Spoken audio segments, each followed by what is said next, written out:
SweetPapito.com. Does the law of attraction really work when it comes to attracting more money? That's the question on the minds of lots of people. Sure, it does work, but there are rules and secrets to attracting money that will change the flow of money in your direction once you know how it all works. Right now you may be feeling scared, frustrated, or just stuck. There is a whole wide world of possibilities to be lived and experienced, but it's all out of your reach because you're short on money. Well, so you think anyway. None of what you believe about money is really true, even the belief that you need money to live the life that you want. To begin with, forget all the money affirmations. I know all the gurus tell you that money affirmations will change your mind. Money affirmation will help you to attract more money. Many of those gurus made money telling you this nonsense. You know it's nonsense also because you are still reading this article instead of spending the money you should have had from using those money affirmations. Putting all jokes aside, there is a powerful way of attracting, and it requires that you first become aware of yourself. Your very own nature as a magnet. When you become aware of your own inner void and how to use your divine center, you can suck money or anything you desire to you. The law of attraction will become a game to you. Your ability to manifest will increase. You can get the law of attraction to bring you what you desire when you learn how to draw intense magnetic power towards you first. That is the true secret. First you become magnetic, then you draw what you want. Think of a magnet and how it draws metals from all various angles. It does not draw from one side alone, it magnetically attracts from several sides, and it does so very fast. It is irresistible to all other forms of metal. That is the true secret to applying the law of attraction. Most people have the law of attraction in reverse. You must first become the portal for raw power. It's a cosmic power so great that you can manifest anything. Imagine being able to charge yourself that you become irresistible to all the things that you want. Applying the law of attraction will then become easier. There will be no struggle when you create a desire, because that desire will desire you. Money will desire to move towards you. If you understand the nature of energy, you will understand that all things are alive in the universe, including the things we consider dead. Energy can never be destroyed. It is always moving and changing form. Money is also energy. As you become more magnetic, money will follow you. You will not chase money, rather it will find its way to you easily. The law of attraction will become a game to you. SweetPapito.com. To the ordinary man in the street, a thought is an airy nothing, a mere flash in the consciousness. It comes, it goes, and there is an end to it. To the student of mind, however, thought is known to be the power that is greater than any other power, a force that controls all other forces. An American writer speaking of universal mind says, "It thinks, and suns spring into shape. It wills, and worlds disintegrate. It loves, and souls are born." It will thus be seen that thought is the origin of the visible universe. All that we see around us is the result of thought. We may even go further, and say that all the invisible forces, which keep the wonderful machinery of the universe working perfectly and smoothly, are but the thought energies of the same universal mind. As in the macrocosm, so is it in the microcosm. The subliminal mind of man is the same in essence as the universal mind of the universe. The difference is not one of kind but of degree. In our world, our circumstances, our life, our bodies, we stand supreme, or rather we have within us the power, which properly directed, can make us supreme. This power is thought. Thought is so subtle, so elusive, that it has by the majority of men been considered impossible of control, but the greatest philosophers, seers and leaders in the world's history have known differently. All that they achieved, they accomplished through the power of thought. And this was possible because they had learned the art of thought control. What man has done, man can do. This was never so true as it is today, because the science of mind is now being spread abroad, and that it is possible for quite ordinary people to learn how to control their thoughts is now known to be a scientific possibility.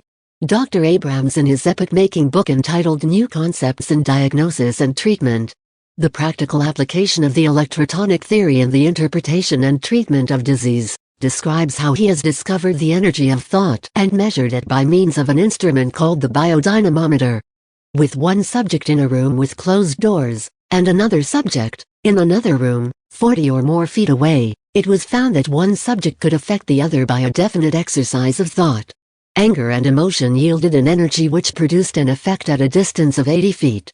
Dr. Abrams also found that there are three great energy centers in the human body, the right and left side of the brain, called by him the right and left psychomotor areas, and the fingertips. When the brain is actively engaged in thought, there is an increase in the discharge of energy from the psychomotor areas, and also from the fingertips.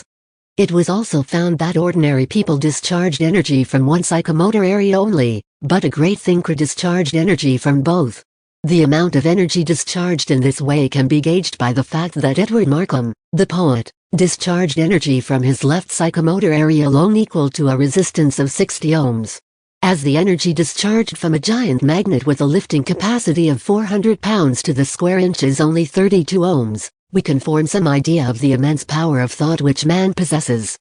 The flow of energy from the fingertips is also suggestive. In all ages the laying on of hands has been recognized as a healing act. Now it is proved by scientific means to have been simply the power or energy of thought. You will therefore see that thought, so far from being an airy nothing or a mere flash in the consciousness, is a wonderful and potent force, the most wonderful and potent force of which we know. SweetPapito.com. Manifestation is the results of your thoughts. Sounds simple if you are already a manifestation student, but do you really believe it and live by it? What we focus on expands, so what are you manifesting? Why not stop and think about it, what you are manifesting right now? How do you feel about what you are manifesting, and do you feel like it is your creation? You may have some doubts about this, but you are already an expert at manifesting. Just look at everything around you and all the experiences that you have been having. If we can move forward from that belief that we are already creating the things that are in front of us, we can also think that it is possible to change what we are manifesting. So if manifestation is a given, then how do we change what we are manifesting? Focus on what you want, focus on the feelings of what you want and feel positive about it, positive about having it, feel good in your body and emotions. The opposite of this is to focus on not having it and that we should have it. This is an important point, so think about this for a while. Think back to the experiences that you have had and how you felt about those things before they were delivered. Think about things that came easy and things that were difficult. Use your own experiences to take this point to a deeper level. Start to take inspired action towards having what you want. Inspired action means to take action with awareness of how it makes us feel as we move towards having what we want. Taking action with awareness allows us to know when we are coming across some limiting beliefs and to recognize the negative voice that tells us to stop or change direction. The simplest method to follow when we hit a negative belief is to just ignore it and replace it with a positive one. This may take some repetition, but it is well worth it. There are plenty of other techniques for belief change which can be used at a later stage. Starting the ball rolling is the most important thing at first. Continue to take action with awareness, and you will know when you're making the decisions that will support what you want. If you get off track, just laugh and get back on again. Choose what resources you would like to help you and stay aware for their delivery. Personal growth is a lot about knowing who we really are, and using conscious manifestation is a great tool to learn a lot about ourselves. When you master conscious manifestation, you will also realize at a deeper level that it was really you who created all those experiences. SweetPapito.com. Then again, there is another feature of the case that we must not lose sight of, and that is the attraction between minds, by virtue of which one draws to himself the thought waves of others whose thoughts are in accord with his own. The contrary is true, for there is repulsion between the minds of persons and the thought waves of others whose thoughts are not in accord with his own. The contrary is true, for there is repulsions between the minds of persons and the thought waves of others antagonistic to their thoughts. To quote a well-worn and much-used expression to illustrate this truth, like attracts like, and birds of a feather flock together.